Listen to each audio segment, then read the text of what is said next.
Hello to all my dear students and welcome back to your moral science class.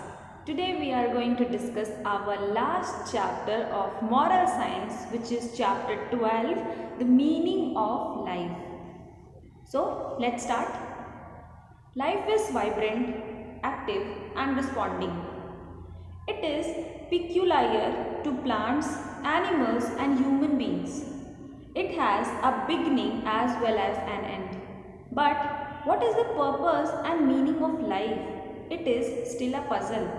We cannot find it in the book. We, as a human being, if we have born also, it is fixed that we all will die one day. It is also fixed if we have a beginning, we have an end also. But what is the meaning of our life? It is still a puzzle.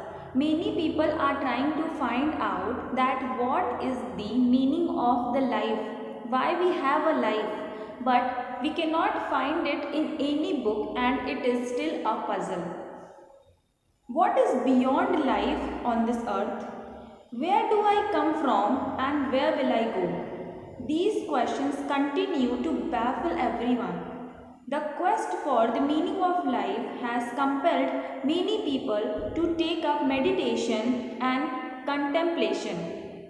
What it is saying, few people are trying to know that from where do they came and where they will go. That what is the life beyond the life on the earth. Means when the people will die, what is the life after the death? They are still trying to find out, so that for finding out these type of answer of the question, they try to do the meditation and prayer, etc. Okay. These are countless forms of life on earth as well as in the sea. They are constantly dying and vanishing, but human life is very rare. If there is a life on the earth, there is a life in the sea also. There are living so many kind of water animals like fish, turtles and etc. So there is a life on the sea also, but the human life is very rare, special and unique. Man alone has the power to think, to reason and to understand the world around, and has the sense to search for happiness, peace and contentment. Although human beings share many physical features in common, yet everyone is unique and has his own likes and dislikes, ambitions and achievements. The human life is very rare, special and unique. Why? Because human has the ability to think, to explore, to share the feelings. Okay.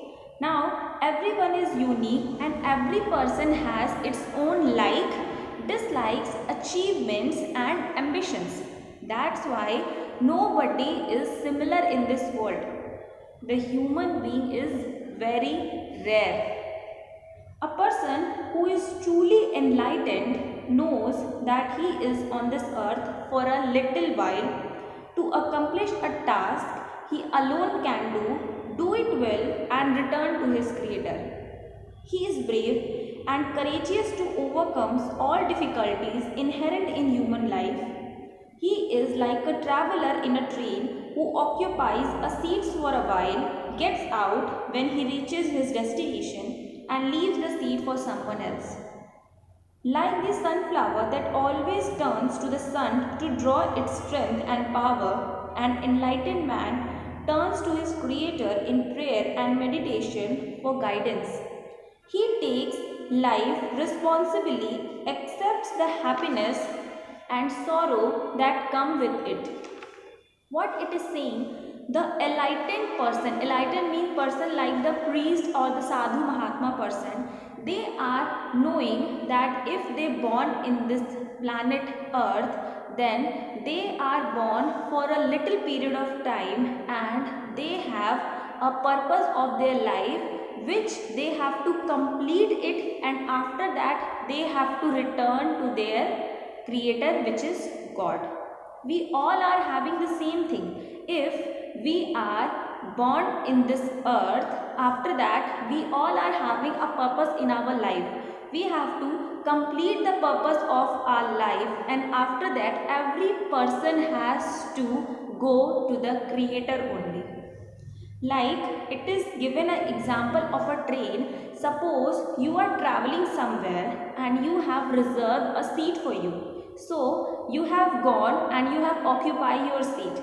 When your destination reached, what you are doing? You are just leaving your seat and somebody else person are coming and occupy the same seat. You have reached your destination. After that you have to leave your seat and some another person will come and occupy your seat. This is the life cycle. This is the life process cycle. He is able to understand the meaning of life through love, unconditional love, a love that gives you joy and peace. He does not live for himself or his family.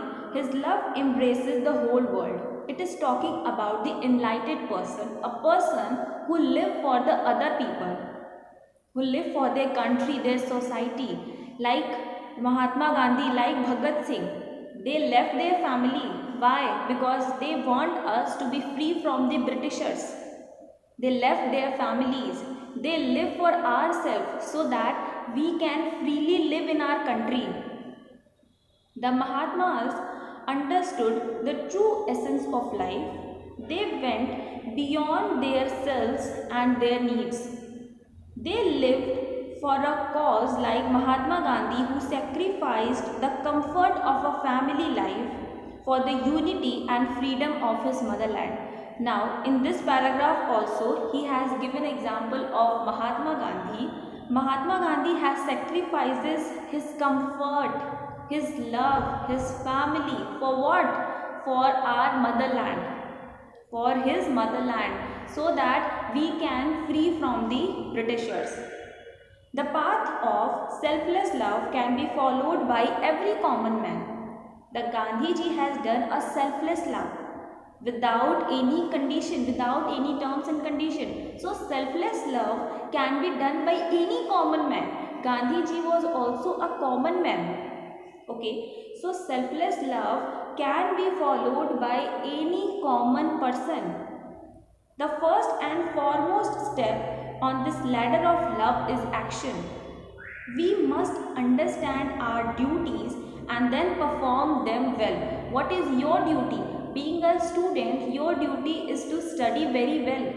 So you perform your duty very well. Complete your duty. When we act without selflessness and attachment, we grow into a spiritual person, a person whose nature is giving, loving and doing. If I do my duties sincerely, my action become divine. If you fulfill your duties sincerely, then your actions become your divine.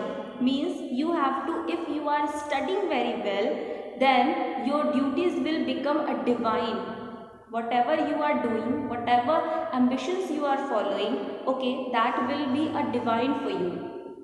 Work while you work, play while you play, eat while you eat, study while you study. That is the way to be happy and gay. Honesty and truthfulness in our work is the true worship of God. Means whatever work somebody is saying to do me or whatever duties we are having, if we are completing it with the honesty and truthfulness, our work will become a worship for the God. The God is also expecting to fulfill our own duty very sincerely. That's it. When you do your duty of working, playing, learning honestly, you exhibit quality of God. Okay, if you are doing your work properly, if you are completing your work properly, these all, by doing all these, you are exhibiting, means you are showing the qualities of God. All of us think we are different from each other. We all are saying, and it is also said that a human being is very rare. So we all are thinking that we all are different. But at the deeper level, we are connected to one another. Mobile phones have no wires attached to them, but through them we are connected to the entire world. Nowadays, we are using our cell phones like the telephone. Mobile phones are not connected with the wires.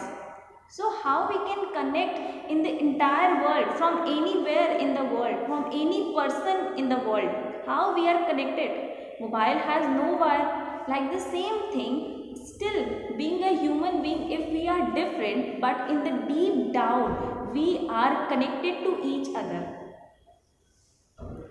We can contact and talk to any person anywhere in the world with the help of mobile. Similarly, although we are different, we are connected to one another.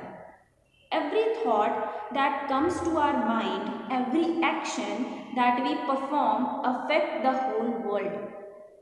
If a single person is doing anything wrong, that affect the whole world. Like the terrorist. In our whole country, there are very few terrorists.